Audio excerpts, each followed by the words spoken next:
Alien girl thought the human driver was taking her to her death, but he risked everything to the rain hammered against the windshield of the hovering transport, each drop creating a tiny explosion of water that quickly joined the rivulet.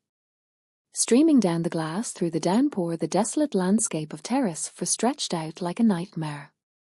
Jagged rock formations and barren plains, all painted in shades of rust and ash. Inside the transport, Lieutenant John Walker kept his eyes fixed on the treacherous terrain ahead his face. Hidden behind the visor of his combat helmet, the vehicle hummed and occasionally lurched as it navigated there.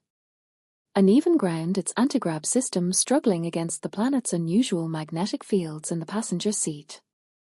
Beside him sat Anara, her slender form tense with fear, her pale grey skin seemed almost luminescent in the dim cabin light, contrasting sharply with the dirty yellow-brown scraps of fabric that barely constituted a top and skirt. Her wrists were bound by electronic cuffs that emitted a soft amber glow, casting eerie shadows across her delicate features. Long silvery hair fell in tangled waves around her shoulders, still damp from the rain that had soaked her during the transfer. John felt her eyes on him, those large almond-shaped eyes with irises the color of twilight. He'd been instructed not to engage, not to speak, not to show any hint of compassion. His orders were simple: transport their prisoner from the detention center to the extraction point. What happened after that wasn't his concern, but it was guard. Damn it, it was a patrol of Kraxus mercenaries appeared on the horizon, their massive combat vehicles cutting through the rain like predatory beasts. John tensed, his gloved hands tightening on the controls. The Kraxus were notorious for their brutality, especially toward humans who dared venture into what they considered their territory. Identification, a guttural voice demanded over the comm system. A transport 437 authorized personnel transfer. John responded, his voice modulator disguising any trace of humanity in his tone. There was a pause, and John could feel sweat beating on his forehead despite their cabin's cool temperature. If they asked to inspect the vehicle, you, the voice finally replied, and the patrol moved on, disappearing into the curtain of rain. John released a breath he hadn't realized he was holding beside him. Nora trembled, her bound hands clutched tightly in her lap. Why are you doing this?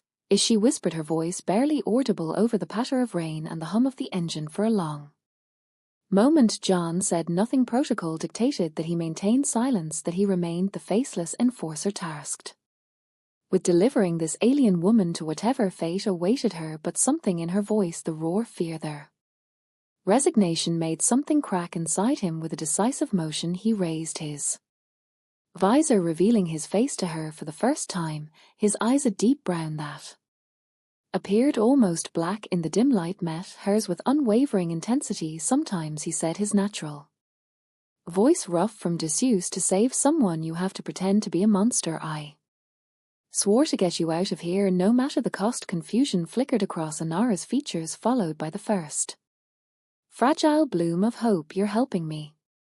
That's the plan, John replied, lowering his visor again as they approached another checkpoint. But for now you need to look scared. Shouldn't be too hard. A humorless smile tugged at the corner of her mouth. I don't think I'll need to act. As they passed through the checkpoint, John's mind raced through contingencies. The extraction point was still hours away, and between them and freedom lay some of the most dangerous territory on this god-forsaken planet. If they were discovered, if anyone suspected that this wasn't a sanctioned prisoner transport, what happens if they catch us? Anara asked, seemingly reading his thoughts. John kept his eyes on the path ahead. They won't, but if they do. He glanced at her, taking in her frightened yet determined expression. Then we fight, and trust me, you haven't seen a human fight until everything's on the line. For the first time since they begun this journey. Anara's shoulders relaxed slightly. She was still bound, still technically a prisoner, still surrounded by danger on all sides, but no longer alone. The transport continued its journey through the relentless rain, carrying its two occupants toward an uncertain future. Behind them, the lights of the detention compound faded into the distance, and ahead lay either freedom or death. John Walker had made his choice. Now he Would have to live with the consequences if we're being followed, John announced, his voice tight as he checked the rear. Sensors. Anna twisted in her seat, wincing as the restraints dug into her wrists. Through the rain-streaked rear window she could make out the faint glow of pursuit vehicles, their searchlights. Cutting through the downpour. How did they find us? As she asked, panic rising in her throat. John cursed under his breath. Someone must have tipped them off the checkpoint we passed. The guard was too interested in our clearance codes. He punched a series of commands into the console, and the transport lurched as it accelerated. Hold on the vehicle shot forward, skimming dangerously close to the jagged rock formations that dotted the wasteland John guided it with practiced precision, taking them deeper into the labyrinthine terrain where the larger pursuit vehicles would struggle to follow. You're good at this, Einar observed, gripping her seat as they banked sharply around a massive boulder. A hint of a smile crossed John's face. 3 years in the Terran Special Forces tends to sharpen certain skills. Is that why you're helping me? Orders from your military. John's expression hardened. A number. This is personal. Before Anara could press further, the transport shuddered violently. A warning light flashed on the console, bathing the cabin in pulsing red. Direct hit to the rear stabilizer. John growled. Those bastards brought heavy artillery. The transport began to lose altitude, the anti-grave systems failing. With expert hands, John guided it toward a narrow ravine barely visible through the curtain of rain. We need to ditch their transport, he said. Can you run in those? He nodded toward her bare grey feet. I'll manage, Honor replied, determination replacing fear in her voice. John brought the vehicle down in a controlled crash, the metal frame groaning as it scraped against stone. There moment they settled, he was moving, grabbing a rucksack from behind his seat and slinging it over his shoulder. Come here, he ordered, producing a small device from his belt. When Anara hesitantly extended her bound wrists, he pressed the device against the electronic cuffs. They sparked briefly before falling open and rubbed her wrists.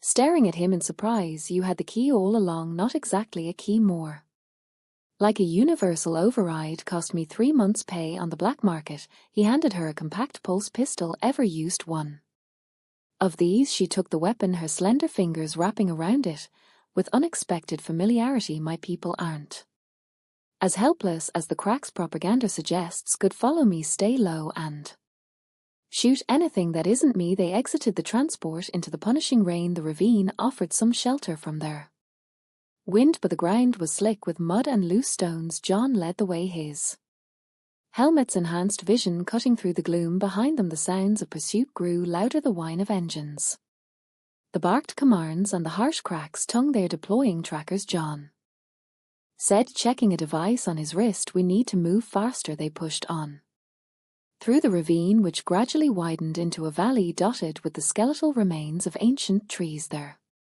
rain had begun to ease, which meant better visibility for them and their pursuers. Why is this personal for you? Anara asked as they paused behind a fallen tree trunk, catching their breath. Why risk everything for an alien you don't know? John was silent for a long moment, his eyes scanning the horizon. Finally, he removed his helmet, revealing a face marked by a jagged scar that ran from his right temple to his jaw. 2 years ago, I was part of a diplomatic mission to your homeworld. He said, his voice low. We were there to negotiate a trade agreement. The Craxers' attack during the talks, a surprise assault. They slaughtered the diplomats, took prisoners. I was left for dead. Understanding dawned on Anara's face. The massacre of Lamina. You were there? John nodded grimly. A family of your people found me, hid me, nursed me back to health at great risk to themselves when the Craxus discovered them. He trailed off, his jaw tightening. I couldn't save them, but I swore I'd do whatever I could to fight back against the Craxus. When I learned they'd captured you, the daughter of a resistance leader, I volunteered for the extraction honors. Eyes widened. How did you know who I am? Your father's network runs deep. There are sympathizers even among the Craxus ranks. He replaced his helmet. We need to keep moving. There's a Safe house about 10 kilometers from here. If we can reach it by dawn, we might have a chance. As they resumed their trek, Anna studied the human beside her with new eyes. She'd been raised to believe that humans were self-serving opportunists, interested only in exploiting other species for resources and territory. Yet here was one risking his life to save her out of a sense of honor. "Andetta, my father will want to thank you," she said softly. "If we survive this." John didn't look back. "Let's focus on the surviving part first." The valley narrowed again, forcing them into a tight passage between towering rock walls. The rain had stopped completely now, leaving behind a heavy silence broken only by their cautious footsteps and the distant sounds of pursuit. "Wait," John whispered, suddenly raising a hand. He tilted his head, listening. "Something's not right." A moment later the night erupted in chaos. Floodlights blazed from above, illuminating the passage in harsh white light. The amplified voice of a Craxus commander BMED through the darkness. "You surrender the prisoner. There is nowhere left to run." "Don't move," John whispered, his body tensing like a coiled spring. The floodlights from above cast harsh shadows across the narrow passage, eliminating any hope of stealth. Honora stood frozen beside him, the pulse pistol clutched in her trembling hand. "A final warning," the Crax commander bellowed. "Surrender or be terminated." John's mind raced through options, each more desperate than the last. The passage offered no cover, no escape route. Above them the silhouettes of Craxer's soldiers lined the ridge, weapons trained on their position.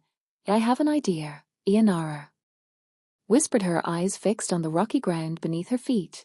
"But you'll need to trust me completely."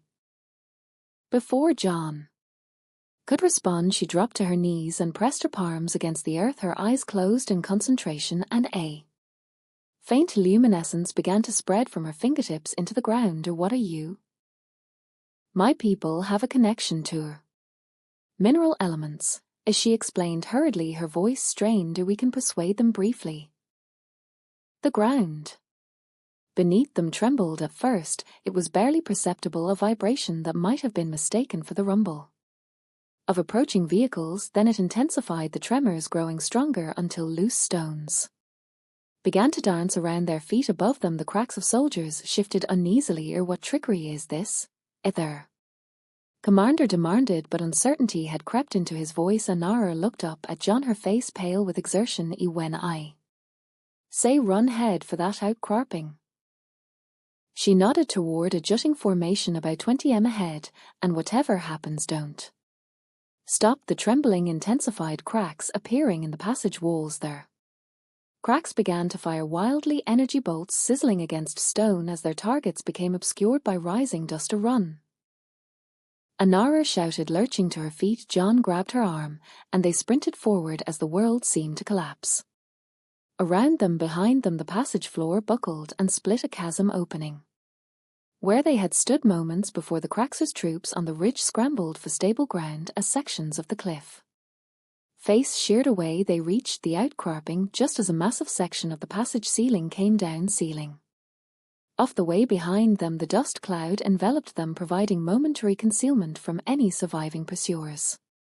Anara sagged against John, her breathing labored. "That was more difficult than I anticipated." "That was incredible," John said, genuine awe in his voice. He supported her weight as they continued forward, putting distance between themselves and the collapse. "Why didn't you mention this ability before?" "It's not something we advertise," Ira, she replied weakly. "The Craxers have exploited my people enough already. If they knew we could manipulate geological structures, they'd turn you into living mining equipment." John finished grimly. "I understand." They emerged from the dust cloud into a landscape transformed by the recent seismic activity. New fissures scarred the earth, and what had once been a narrow passage was now a wider, more chaotic terrain of broken rock in exposed caverns. The safe house, Anara gas still leaning heavily on John. "How far?" John checked his wrist device, now coated in a layer of fine dust. 7 kilometers, but we need to find somewhere for you to rest first. That whatever you did, it's drained you. "I'll be fine," she insisted, but her legs buckled as she tried to stand independently. John caught her, lifting her into his arms with surprising gentleness for a man of his military bearing. Stubborn as hell, aren't you? Must be why your father's resistance has been such a thorn in the Craxus. Sighed. A faint smile touched Inara's lips. He would say the same about me. John carried her toward one of the newly exposed caverns, his helmet sensors scanning for signs of life or danger there. Interior was cool and damp, water dripping from the mineral formations that glittered faintly in the dim light filtering through the entrance. It's beautiful, Inara murmured, her eyes half closed with exhaustion. And defensible, John added pragmatically, setting her down on a relatively dry patch of ground. He removed his rucksack and extracted a thermal blanket, which he wrapped around her shoulders. Rest, I'll keep watch. As Anna drifted into an exhausted sleep, John positioned himself near the cavern entrance, pulse rifle at the ready there. Night was eerily quiet, now the sounds of pursuit silenced by the geological upheaval. Still he remained vigilant, his training never allowing for complete relaxation in hostile territory. Hours past the planet's smaller moon rose, casting a pale blue light across their transformed landscape. John checked his wrist device, periodically monitoring both their position and Inara's life signs. Her vitals was stable but weak. Whatever she had done had taken a severe toll. A soft moan drew his attention. Inara was stirring, her face contorted in pain. Hey, he said, moving to her side. Take it easy. Her eyes fluttered open, disoriented at first, then focusing on his face. How long was I out? About 3 hours. Narker, how do you feel? Like I've been trampled by a herd of Norian beasts, she admitted, attempting to sit uppy, but I'll live. John offered her a water container, which she accepted gratefully. That thing you did back there, is it dangerous for you? Honor took a long drink before answering. It's not meant to be used the way. Small adjustments to help plants grow or find water sources. Yes, creating earthquakes. She shook her head. That's like asking your body to run a marathon without training. You saved our lives, John said simply. For now. She handed back the water container. The cracks are persistent. They'll regroup, bring in more forces, then we better not be here when they do. John helped her to her feet, steadying her when she swayed slightly. Think you can walk? Do I have a choice? There's always a choice, he said, his tone suddenly serious. I can still get you to the safe house, but after that, if you wanted to go your own way, I wouldn't stop you. Inara stuttered him, confusion evident in her expression. Why would I want that? John looked away. Because I'm not being entirely honest with you. Their extraction plan, it's not officially sanctioned. I'm operating outside my orders. You're what the Terran military decided your father's resistance wasn't worth supporting anymore. Too risky, too few strategic benefits. They ordered all operations ceased. His jaw tightened. I disagreed. Understanding dawned on Naro's face. You're a deserter. I prefer independently operational, he replied with a grim smile. But yes, once we reached the safe house, I'll be a wanted man by both the Craxi and my own people. Inara was silent for a long moment, processing this revelation. Finally, she reached out and touched his arm, her grey fingers stark against his dark combat suit. Then we're fugitives together, she said. My father's resistance will shelter you. Relief flickered across John's features, quickly replaced by his usual stoic expression. Let's focus on getting there first. We still have a long way to go, and the Krays will have called in reinforcements by now. They exited the cavern into their blue moonlight, moving with renewed purpose. Despite their exhaustion, the landscape was quieter now. The earlier chaos settled into an uneasy stillness in the distance. The lights of a Craxer search party flickered like malevolent stars. They're sweeping the area systematically, John observed. We need to stay ahead of their search pattern. They set off at a steady pace, Inara moving more surely now, though still occasionally needing John's support. Their terrain was challenging, broken ground, sudden drops, unstable surfaces, but they navigated it with growing synchronicity, each anticipating the other's movements. You mentioned your father's resistance. John said as they paused to catch their breath behind a towering rock spire. What exactly are they fighting for? The official briefings were vague. Inara's expression darkened. Freedom, dignity, the right to exist without being exploited, she gestured to. The barren landscape around them, this planet, wasn't always like this before the Craxus came. It was verdant, alive. People lived in harmony with it for generations. Then the Craxus discovered the mineral deposits beneath the surface. And decided your people were in the way. John finished precisely. They presented themselves as partners at first, offering technology protection. By the time we realized their true intentions, they had already established military control. Her voice hardened. They've been systematically destroying our world and enslaving our people ever since, and your father leads the fight against them. Honor nodded. He believes that with enough allies, enough pressure, we can force them to withdraw, but allies have been difficult to find, including my people. John said grimly. Your government perhaps, but you're here. She met his gaze directly. That counts for something. Before John could respond, his wrist device emitted a soft alert. He checked it, his expression tightening. We've got company aerial patrol coming in fast.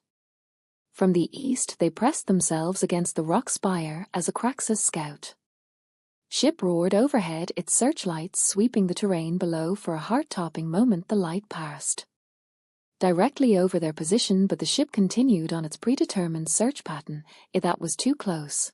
John whispered, his body still protectively shielding in narrow, smaller frame. She nodded, acutely aware of his proximity despite the danger surrounding them. Anchor couldn't help noticing the warmth radiating from his body, the steady rhythm of his breathing, the faint scent that was uniquely human, earthy and unfamiliar, yet somehow not unpleasant. We should move, as she said, her voice unexpectedly husky. John stepped back, giving her space, but his eyes lingered on her face a moment longer than necessary.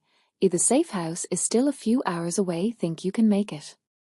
I'm stronger than I look, Ashay replied with a hint of defiance. A smile tugged at the corner of his mouth. I'm starting to see that. They continued their journey through the transformed landscape, moving with greater urgency. Now that they knew aerial patrols were active, the terrain gradually changed, the barren wasteland giving way to scattered vegetation, hardy plants that had somehow survived the Craxus mining operations. We're entering the borderlands, Inara explained as they passed a cluster of twisted silver-leaf trees at the cracks.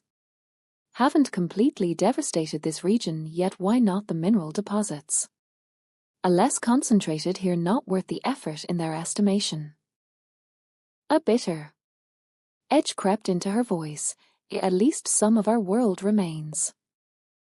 As they crested a ridge, a vast expanse of rolling hills came into view, dotted with the silver trees and patches of luminescent undergrowth that pulsed gently in the darkness. It's beautiful, John said softly. This is nothing compared to what once was, Anna replied, but there was pride in her voice as she gazed out over her homeland. They descended into a narrow valley where a small stream trickled between moss-covered stones. Like here, the vegetation was thicker, providing better cover from aerials surveillance. We should rest again, John suggested, noting Inara's increasingly labored breathing. Just for a few minutes. They settled beside the stream, hidden beneath the canopy of a large silver tree. John offered Inara a nutrient bar from his pack, which she accepted gratefully. Your people, she said between bites, what are they like beyond the military? John considered the question diverse, contradictory, capable of tremendous compassion and terrible cruelty, sometimes simultaneously. He ran a hand through his short hair. We're still figuring ourselves out, I think, still growing there. Craxus describe humans as dangerous primitives, Anara said, unpredictable and volatile. They're not entirely wrong, John admitted with a wry smile. We can be all those things, but we're also loyal, determined, and surprisingly adaptable. He met her gaze. When we commit to something or someone, we don't give up easily. The intensity in his eyes made Inara's heart race in a way that had nothing to do with their perilous situation. She looked away, suddenly flustered. My people value harmony above all, as she said, changing The subject to connection with each other with our world the cracks see it as. Weakness, it's not weakness, John said firmly. Connection is what gives life. Meaning. Anira looked at him with new appreciation. That's not what I expected. A human soldier to say I'm full of surprises, he replied, his tone lighter. A comfortable silence fell between them as they rested, the gentle sound of the stream and the soft pulsing of their luminescent plans creating an almost peaceful atmosphere despite the danger that still pursued them. When they resumed their journey, something had shifted between them, a tentative trust that went beyond their shared predicament, a growing awareness of each other as individuals rather than simply representatives of their species. The safe house appeared just as the first light of dawn crept over the horizon. A small structure built into the side of a hill, nearly invisible beneath a covering of native vegetation. We made it, a John said, relief evident in his voice as he ushered in. Inside, the interior was sparse but functional, a communication console, basic living supplies, and a single sleeping platform. It's not much, a John apologized, securing the door behind them. It's perfect, Anna replied sincerely. Ian, for the first time since her capture by the Krays, she felt truly safe. John moved to the communication console, inputting a complex sequence of codes. This will send an encrypted message to your father's resistance. They should be able to extract us within 48 hours. And then Anara asked. John turned to face her, his expression unreadable. And then you go home and I figure out my next move. The thought of parting ways created an unexpected hollow feeling in Anna's chest. You could come with me, she suggested. The resistance would welcome